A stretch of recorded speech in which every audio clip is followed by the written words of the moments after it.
No.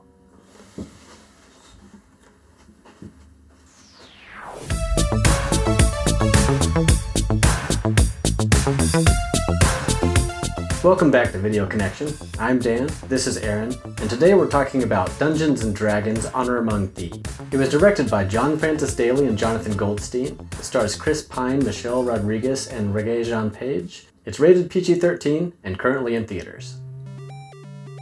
A charming thief and a band of unlikely adventurers embark on an epic quest to retrieve a lost relic. But things go dangerously awry when they run afoul of the wrong people. So just to let you know, we are planning to include a spoiler section later in this video, but up until that point, we're going to keep everything spoiler free, so you can feel free to watch at least the initial impressions without worrying about spoiling anything in the movie. You should go see this while it is in the theaters, because this is a movie that has a lot of moments that are going to be so much more fun when you're surrounded by other people that are also reacting to what you're seeing. Find, 3 or 4 friends that have a good sense of humor and go together and just enjoy that situation. Just to give everybody a quick frame of reference, it's probably no shock to you that Dan and I are fairly nerdy. But weirdly, neither of us have ever played Dungeons & Dragons. However, we have lots of friends who do play, and we do lots of nerdy things and play board games and video games that are very D&D adjacent. In fact, I can say that we both played World of Warcraft for more years than we'd like to count out loud. So we're quite familiar in many ways, but we're not the hardcore D&D types. So we're kind of right in the middle of where the audience would be. So Aaron, what was your gut reaction to Dungeons & Dragons Honor Among Thieves? I thought that it was a super fun movie that told a cool story and did so many things right that I'm very pleased with it. It was really cool seeing something that could have gone a million different directions. And just right out of the gate, I felt like they made a bunch of really good decisions with the writing and the casting. And it didn't take more than a couple minutes and you're just sort of, I'm on board. So yep. It was a great ride, and I would gladly buy another ticket to go see whatever the next one they make is. I'm relieved to hear you say that. This is going to be one where we agree, apparently. In fact, I was tempted to start off by just saying, especially if you play Dungeons & Dragons, you should probably just go see it now and come back and watch this after, because you're going to want to see it. But even if you're not a D&D player, which I am not, but I still think it's enjoyable enough that, spoilers, we're going to recommend this movie. So yeah. A big word that I'd use to describe the movie is accessible, because you don't have to play Dungeons & Dragons to enjoy this movie. Anybody will enjoy this movie. It's a fun fantasy adventure.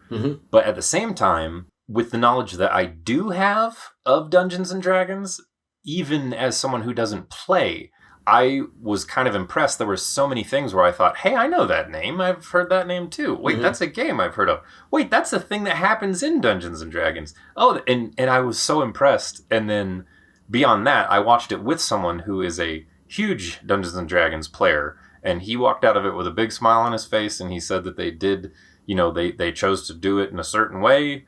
And they respected the way the game works. But they obviously didn't do it in a way that would lose the casual viewer who doesn't understand what the game is. And to me, that is exactly how you're supposed to make this movie. And they did it. Yep. So we mentioned earlier that the two of us don't actually play Dungeons & Dragons. But there's a good chance that you might if you're watching this. And if so, you're in luck, because we actually have a sponsor for this review that might be right up your alley. Okay, if you're a fan of D&D, there's a good chance you've either used or seen someone use some of the products from today's sponsor, Tabletop Things. Some of their ship models were used in Campaign 2 of Critical Role, and even we know who that is. Tabletop Things is a husband and wife duo of artists who design and produce all of their own products out of a genuine love and passion for the game. Whether you're a player wanting to roll up to your weekly game with some fancy new kit like all wood tokens or trackers, or maybe you're a DM looking to take your group's campaign to the next level with a multi-level ship or a set of modular dungeon tiles, Tabletop Things has something for you. And as a bonus to our viewers, you can use promo code VideoConnection at checkout and get 20% off. 20%! That's huge! So a big thanks to Tabletop Things for sponsoring this review, and now let's get back to it. So Darren, what was your gut reaction? My gut reaction was much the same as yours. I found this to be a very refreshing movie. I have been suffering from a case of superhero fatigue for a while now, and I found this movie to be the perfect remedy for that. It has a lot of the same kind of action and adventure that you might expect from a good superhero movie, but without a lot of the superhero cliches. I felt like everything in this movie came at it from a fresh perspective. They were showing me things I hadn't seen in a movie before.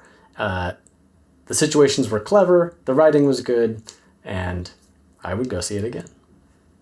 I like that you mentioned superhero fatigue, because that was definitely something that was going through my mind when I was watching it, was just thinking how this was sort of a great antidote. You get to have this big fun adventure movie. You get to have, characters with powers that are beyond what's normal. Right. And you just did it in a completely different way that didn't have to follow the specific formula that's been set up for these other kinds of movies. Yeah. And it worked great. Mm-hmm.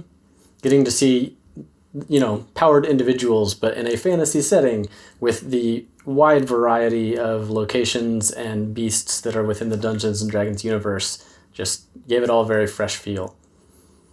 I mentioned that I liked what they did with the writing. Some of the secret sauce in a movie script that is the thing that, is kind of like an X factor, because if it wasn't, we would just have every movie script be this way, is how do I get the audience to like my characters just almost as soon as they meet them and then stick with them? Because when you don't achieve that, oftentimes you can ruin a movie that might even have a good script. I don't want to spoil any of it, so I'm not going to be specific, but just the first scene, the first couple people you meet, you immediately learn some things about their personalities. They throw in a healthy amount of humor. You're right there with them. Like, okay, what do you do in the next scene? Let's do it. And then it just kind of almost is like a snowball thing from there, where every time a new character gets packed on, you're just like, yep, keep it rolling. I love it. Go for it. Yep. This was a really big, fantastic movie that had a ton of visual effects. But despite that fact, I felt like there was a healthy use of practical effects. And even beyond the effects, just the costumes, because this was a movie that had just so many extras in certain scenes. And I was just pleased to see so many characters in this completely made up universe that's influenced by but not based in reality. And you just got every random Joe walking down the street in his costume that fits into Dungeons and Dragons, and lots of other scenes where, characters are really in a room and that was an actual door they really shut. And, obviously they had to use CG for many things where they were, fantastic visuals that it would be impossible to build a set. And of course your wizards have to use CG magic because that's how we do things. But part of superhero fatigue can be the painful overuse of CG when it doesn't always need to be there. And this felt like a movie that did a pretty good job of balancing those two and using them to their strengths. I also found myself while watching at a few different points just thinking, this movie was shot better than it needed to be. Like, there were just some really nicely shot scenes. Beautiful locations. And, yeah. I thought they did a really nice job with their fight scenes, too. Yeah. There was, pretty well blocked out, good choreography, nice photography. There was a fight early on where a warrior character, using bare fists, fighting a bunch of soldiers wearing armor, took them all out, but did it in a way that I completely believed every single time a guy got hit. That hurt.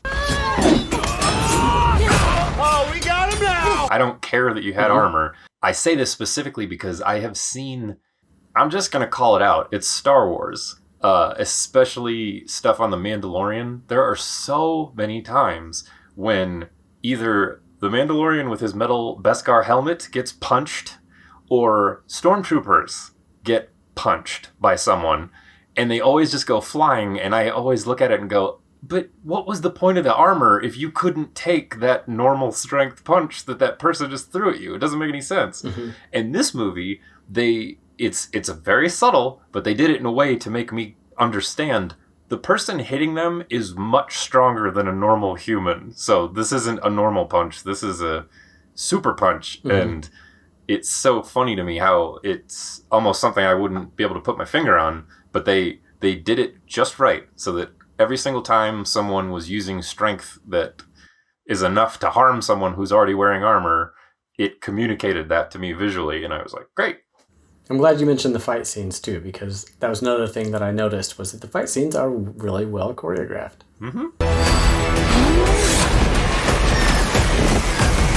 So good job not trying to skimp out and just shake the camera around a lot and fake the fact that you don't know what you're doing.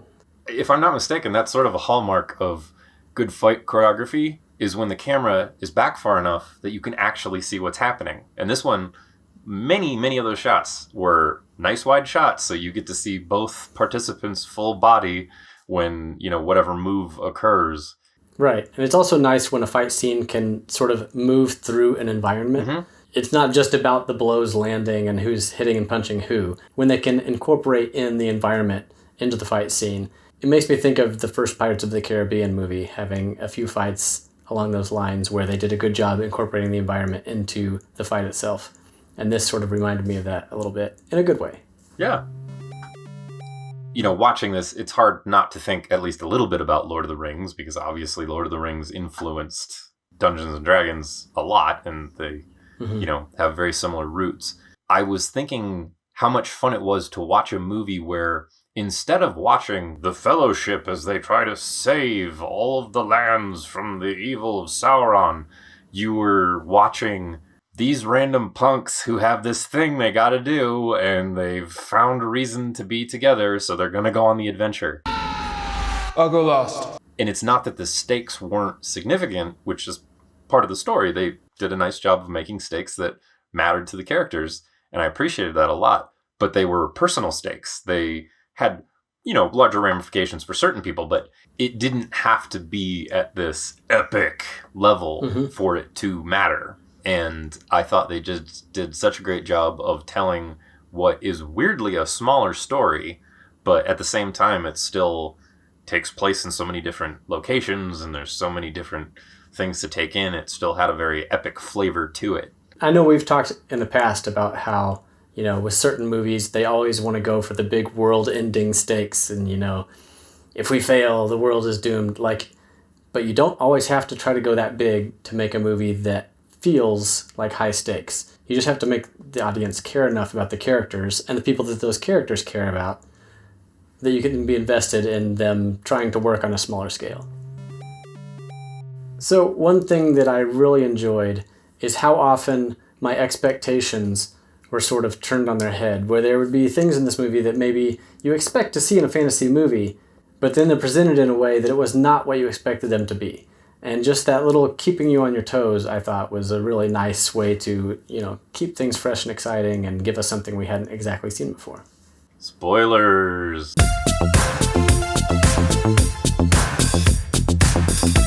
I guess here we can discuss the plot in a little more detail, because hopefully this means you've seen it, or for some weird reason don't want to see it. You're not a lot of fun, are you? Since we're in the spoiler section, there is one criticism that I can think of for this movie, and my criticism was the character Doric, who was the tiefling druid. I never thought I'd be saying those words in a movie review. I thought of the characters, she was the one that just somehow didn't quite have the backstory to give her as much emotional investment in what was going on. I know that they gave her just enough that she was living in this place where there was some terrible power that was executing people and destroying their lands, and this will help us stop that. It's not that there's no emotion to what she's doing, and I'm sure part of that is because of her character. She was a very level-headed, she wasn't given to big displays of emotion, so tiny, mild criticism. Admitting I'm not a D&D player, I'm sure there were 10,000 Easter eggs in this movie that I didn't even realize. But one that was kind of huge is there's a part in the middle where the main characters are going to these sort of gladiator-type games, and they end up in this giant maze, and there's a whole bunch of other people that are also in the maze. There's this other group together, kind of like our main characters, that are doing their own quest over in their own corner, trying to stay alive. When I first saw them in their costumes, I was like, is that? And then, of course, it cuts, and I waited a few minutes, and they came back to them, and we got to see them a little bit closer. And that entire party is literally the characters from the Dungeons and Dragons cartoon from the 80s. The plot in that one was that these kids got onto some kind of like magic carnival ride, and they went through a portal and ended up in Dungeons and Dragons land. So the gag was that they're all just normal kids from what was then modern day United States, but they all get turned into, a fighter, a wizard, etc.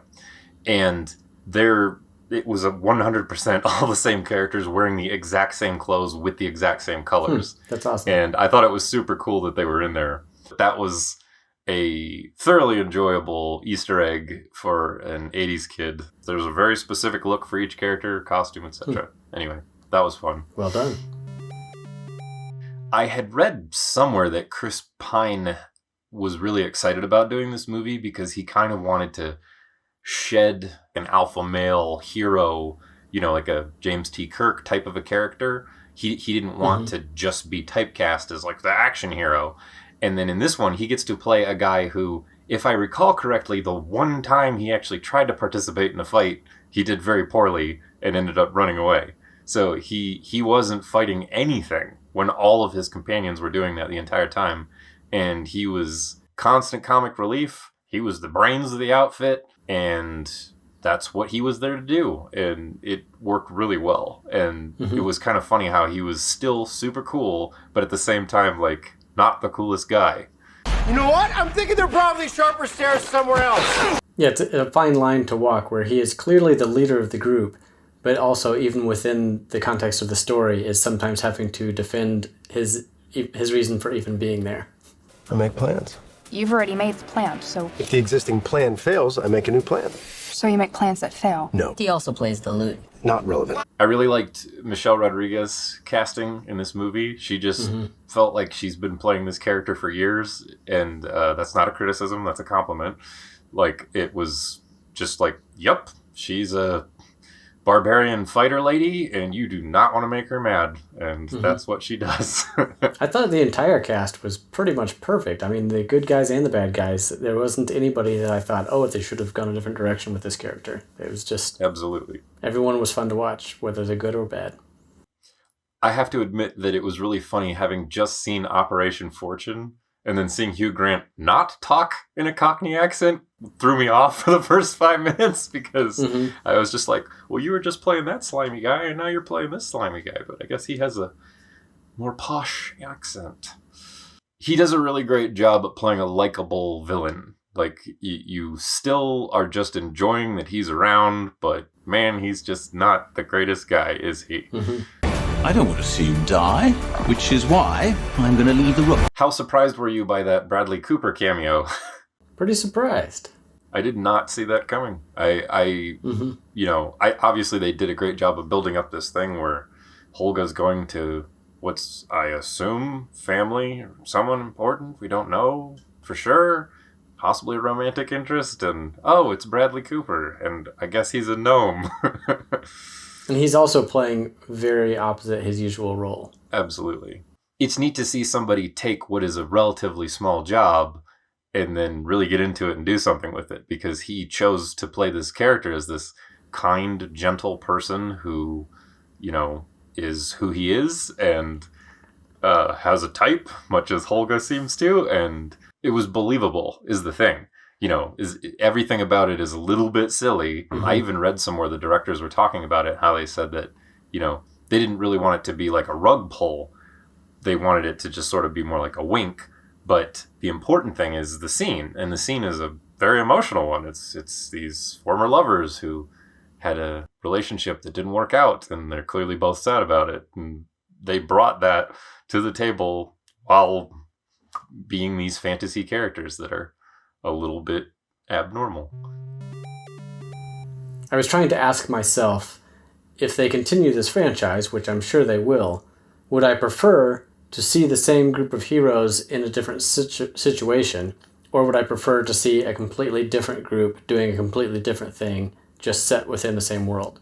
And I don't know if I've actually got a good answer for that, because I want to avoid having them do the MCU route where they want to tie everything together and like every movie becomes just set up for the movie after it and you've got to like weave it all together. If they can avoid that and still have like more of an anthology series within this universe or something, that might be the better way to go. But then again, by the end of this movie, you love these characters enough that you actually do want to see more of them. I pondered the same thing. It's a good problem to have. Sure. Well, thanks for joining us. That's all the time we have. Hope you enjoyed it. Hate asking, but those likes and subscribes are really helpful if you don't mind. And we'll see you on the next one. See ya.